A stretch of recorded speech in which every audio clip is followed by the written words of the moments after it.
Hello you dirty potters! How are you today? In today's video we will be reviewing the white chocolate clay from the AMACO chocolate clay line.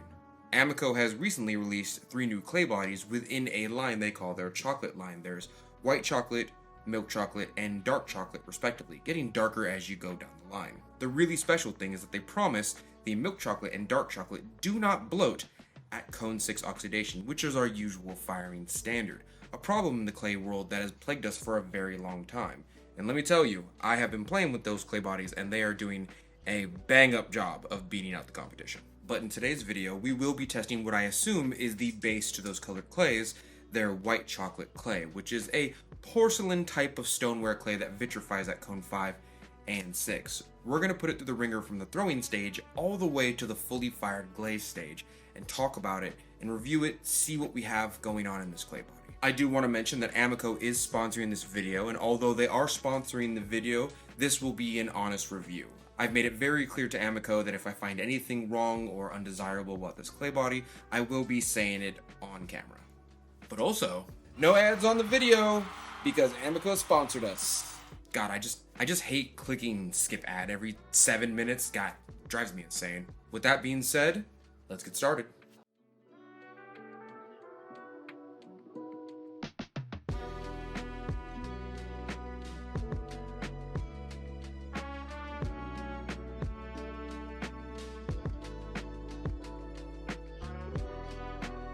I'm dying.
Now that we've got everything out of the Bisque kiln, let's take a look at the actual color of the clay body and analyze it a little bit before we start glazing. This is AMACO's white chocolate clay body straight out of the Bisque, and upon further inspection, I see absolutely no grog whatsoever. Even on a close-up, you can see the little rivets where I was using my rib on this thing, but I don't see any grog whatsoever, which is a good sign towards the fact that this doesn't have any grog in it, as I guessed earlier.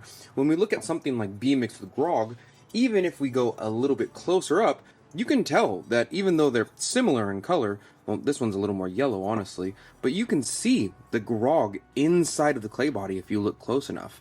And this is the way I'm identifying my B mixed with grog versus my white clay bodies, because at a glance, if I had both of these on the shelf, I probably wouldn't be able to tell, except, and this is just a me thing, I don't think this matters a lot, but except that if you look really closely, B mixed with grog fires out kind of yellow from the Bisque. This might turn into a bit of a rant, but this is AMACO's white chocolate clay body. It's very, very close to porcelain. This is IMCO's white porcelain clay body. This is porcelain. We put it next to something else that looks white. This looks a tinge yellow to me in comparison. This over here is also AMACO's white chocolate clay body. Putting them next to each other, this might be copium, but I can see that the B mix of grog kind of looks like a little bit Simpsons-y, you know? Although, I truly don't think the color matters that much in the Bisque. I want to see it in the fully fired glaze. Okay, let's glaze one of these, which is AMACO white chocolate, and let's glaze one of these, which is a B mix with grog.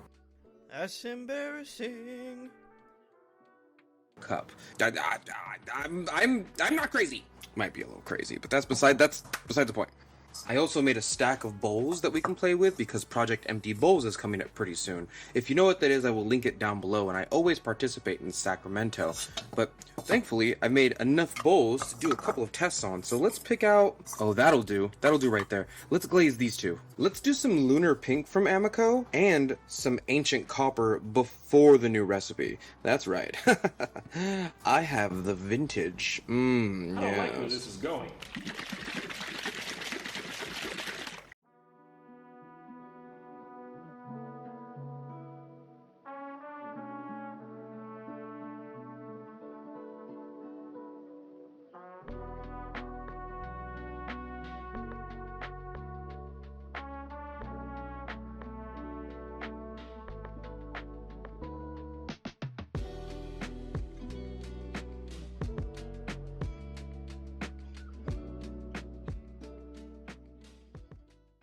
Why did I get rid of this? What is wrong with this? Why did I put this up here? I found this over there, and the only reason it's over in the trash pile is because it's too big. So we're gonna use this one. Why is the camera messing up all of the time? What? Oh, never mind. There it goes. I deeply apologize for my outrage. I found this over there, and we're gonna use this as a brushing test style for those of you who are brushers at home. So we're probably gonna put about 3 layers of this and 2 layers of Ancient Copper on the top half of this and see if it runs a little bit. You know what? Screw it. Let's put 3 and 3. Let's just see if it rolls.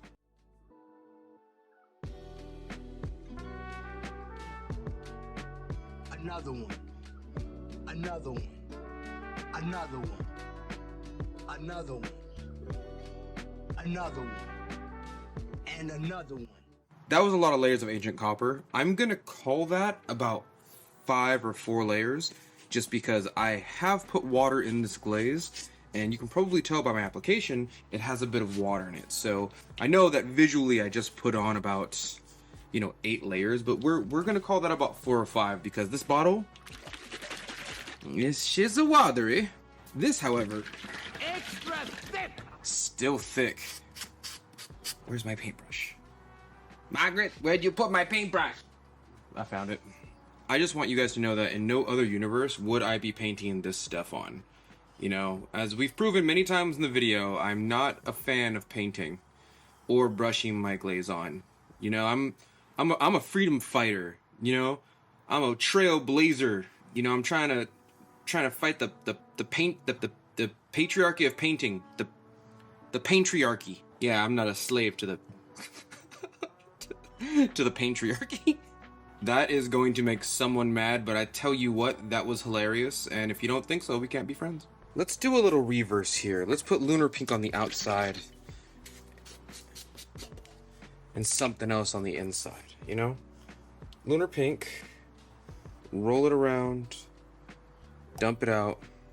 Let's do the same thing to this one. Let's dump it in.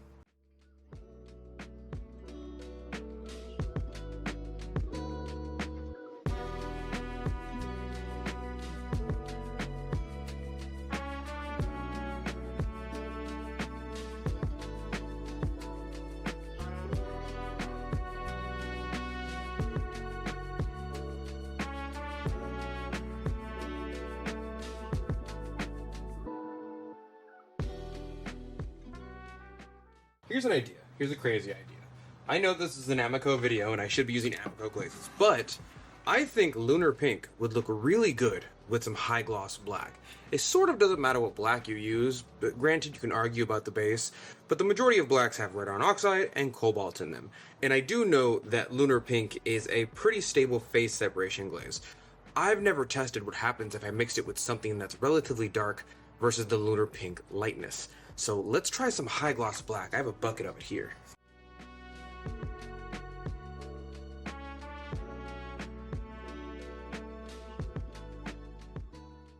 Okay, and as we usually do, let's talk about what we're going to put inside the kiln and how we're going to fire them before we actively put them in.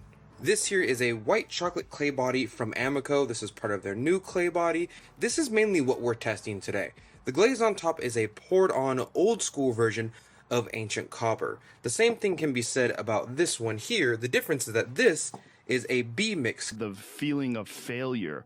Clay body. We will be reviewing these two as they are glazed in the same exact way and will be put in the same exact kiln, fired to cone 6 oxidation, and the kiln holds and ramps are exactly the same. For anyone who is curious, I go straight up to cone 6 and let it naturally cool down. I don't do any slow cools or holds going down to the bottom all the way to 100 degrees before I unload my kiln.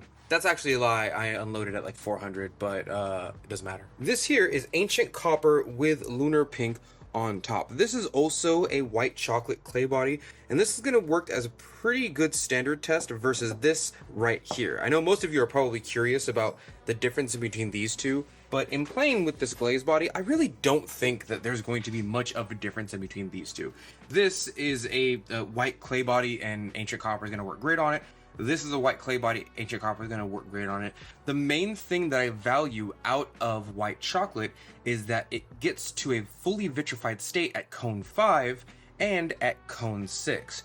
Granted, the shrinkage is rather high, so this is probably going to end up smaller than I actively think, but this, as far as standards go, beats out B-Mix every day of the week. They ask you how you are, you just have to say that you're fine. And this is really what you're paying for when you're buying something like white chocolate from AMACO. But I am interested to see the difference in comparison of the color. For example, if the color comes out way better on this than on this in the same kiln load, and I do this again next week and next week and next week, and we have the same results, well, I'm going to start buying the white chocolate a little bit more. So the difference truly is in how attractive they are, as a lot of our functional art is, but I care what's underneath the hood and how vitrified this clay is at cone 5 or 6. So all in all, this one is kind of just to see if we get a good combo out of lunar pink and ancient copper together. Now these two here are a little bit more interesting because these two are glazed with lunar pink as a base, a very stable base mind you, and I put Ron Roy's high gloss black on the top. I truly just want to see if the phase separation can be pushed to make even more attractive colors than something like black with a couple spots in it. I want real separation in a combination, and I do know that Ron Roy's high gloss black does that with some glazes just because of its chemistry. So these two hopefully come out not only the same way, but both come out very attractive. So I just realized that it doesn't really help you if I do not stay consistent in my glazing. For example, we're going to review the white chocolate, milk chocolate, and dark chocolate clay bodies, but it doesn't really help if I'm just glazing stuff like random colors I feel like glazing from AMACO bottles and my own handmade glazes. So I've decided to make things a bit more consistent. In this white chocolate review, on top of the things I've already glazed for you, we're also going to be glazing stuff with AMACO's River Moss as a consistent test. This means it's going to show up in this video as well as the next and the next video, so you can compare all of those colors. And then we can do a full-blown review at the end. We're also going to do a fan favorite from a John Britt book, which is Lynette's Opal. Easily one of my favorite glazes. Love it very much. And we're also going to be doing my favorite, which is Randy's Red. This glaze has been with me through thick and thin, but I think it's a really good gambit to have a darker red glaze, kind of a medium glaze that has an effect to its texture, and a lighter glaze which is affected by iron in clay bodies. This glaze does change color based on the clay body that it's on, especially if it's an iron saturated or stained clay body. So I think these three will be a really good palette for what we're going for. But now I do have to, unfortunately, I'm so sorry, add 3 more testers to the batch. But because I love you so much, I'm still gonna test the specific gravity right in front of your eyes, just for consistency's sake. So let's do this one here, we can do in green. This one here we can do in Randy's Red. And this one here we can do in Lynette's Opal. Yeah, let's do that. 1.47. That's good right there. That's perfect. Let's take our cup and just dip the entire thing. 1, 2, 3, 4. A 4-second dip. Fantastic. Let's do Randy's Red real quick.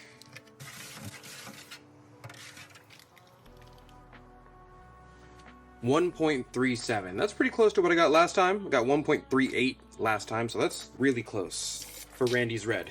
Let's do a 3-second dip here. 1, 2, 3. Damn, it do be thick though. It do be thick. See that right there? That's why I'm using it as a tester. Then we can do Lynette's Opal.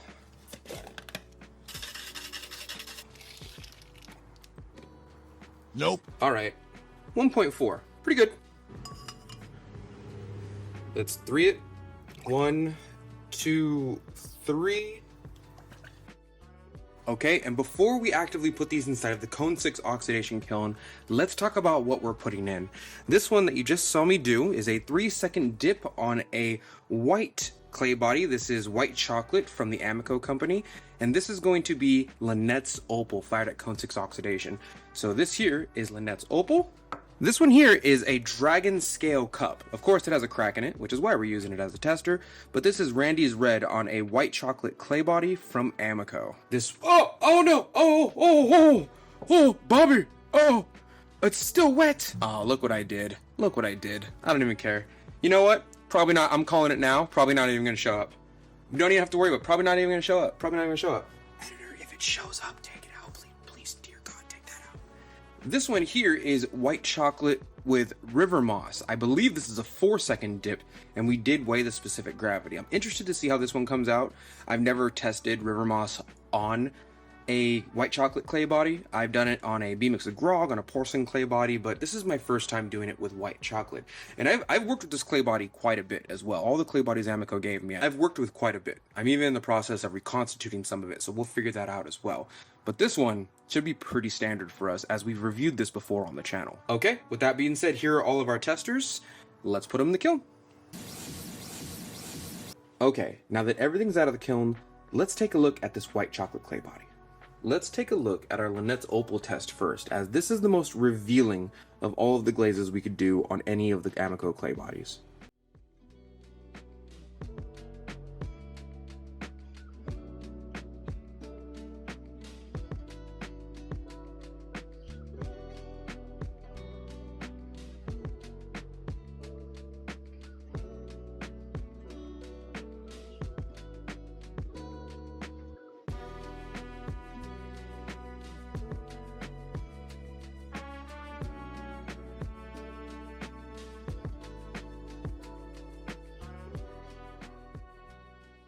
The reason I pulled out Lynette's Opal first is because, much like the PCF line from AMACO, Lynette's Opal is pretty reactive to any type of stains or irons inside of the clay bodies. For example, this is Lynette's Opal on a white chocolate clay body. Here it is on their milk chocolate clay body. A massive difference in color. And this is the same for the PCF line that you get from AMACO as well. They have this Potter's Choice Flux line, and I learned pretty early in using them, because I use black clay, red iron saturated clays, and white and porcelain clays, that they just turn different colors. You're essentially getting 2 glazes for the price of 1 if you just switch up your clay body. And there is a massive difference in between the two. Again, here's your milk chocolate, and here's your white chocolate clay bodies. These two are probably the most apparent the most shocking thing that people kind of learn when they start messing with things like that. But let's also take a look at our river moss glaze from AMACO on a white chocolate clay body.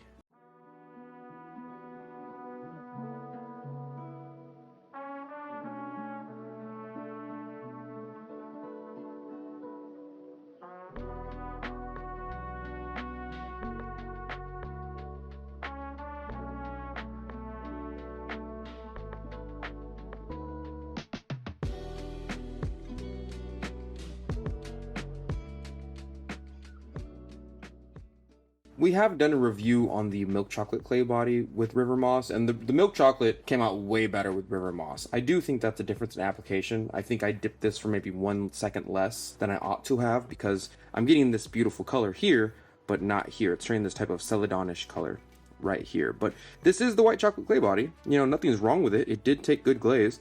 Nothing's functionally incorrect with it. It just didn't get the color that I wanted it to all across the board. Which, generally speaking, is why people dip. They want the same color with no brush strokes or anything, but the drips and the drying time does count as well. Let's take a look at our extra thick Randy's Red tester with the white chocolate clay body from AMACO on it.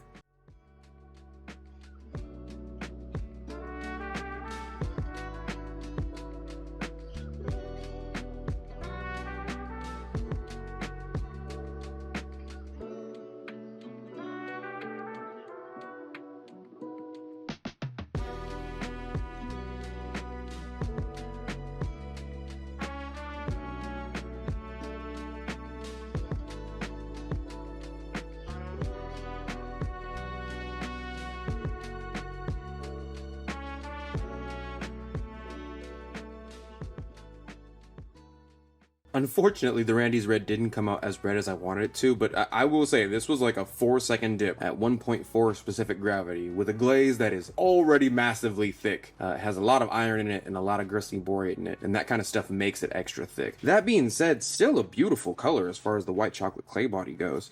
What we're really going to get into now is the difference in between the two clay bodies, mainly because I have a couple of testers where we have white chocolate versus my regular old porcelain. And this here is our white chocolate tester, right, with ancient copper, fired at cone 6 oxidation. And this here is my regular old porcelain clay body that I get from the AMACO company. Now I do buy a cone 6 fully vitrified at cone 6 porcelain clay body from AMACO, a company that I love and that I buy most of my clay, but AMACO seems to have a bit of a brighter color when it comes to their own glazes. Granted, they're the ones who make ancient copper, so it makes sense, but let's check out this white chocolate clay body first with ancient copper on it.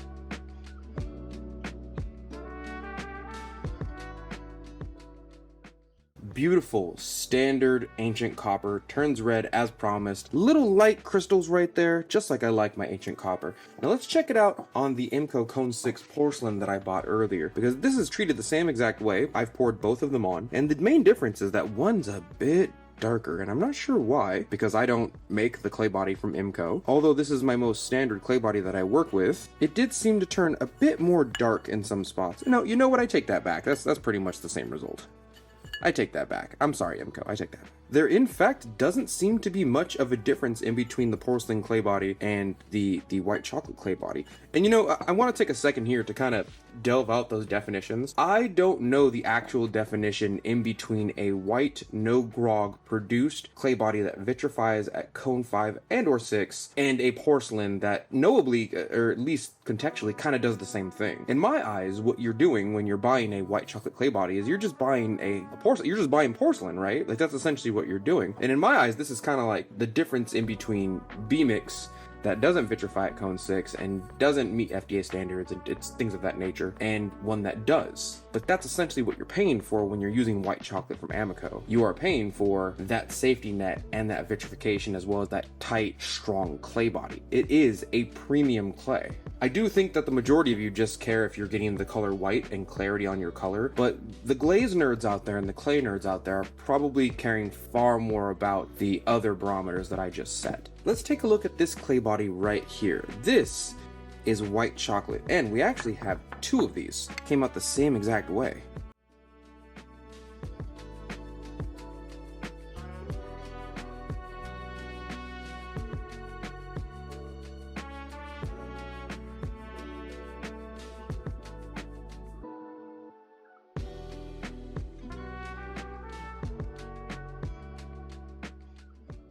These two came out fantastic on the white chocolate clay body. I will say I don't quite remember what the green here is. I think it's either river moss or my Laogai green, but I do think this is the green. I'm pretty sure this is lunar pink from AMACO. Came out fantastic, exactly how it says on the bottle. I don't really see a difference in between what I've done here and what I've done on other clay bodies, because again, I work with a porcelain most of the time, so this same result would most likely come out on my regular old porcelain clay body that I use in my home studio. And our last tester here is me, who keeps on trying to make ancient copper work for me with combinations, but it really deserves to be alone as far as beautiful combos.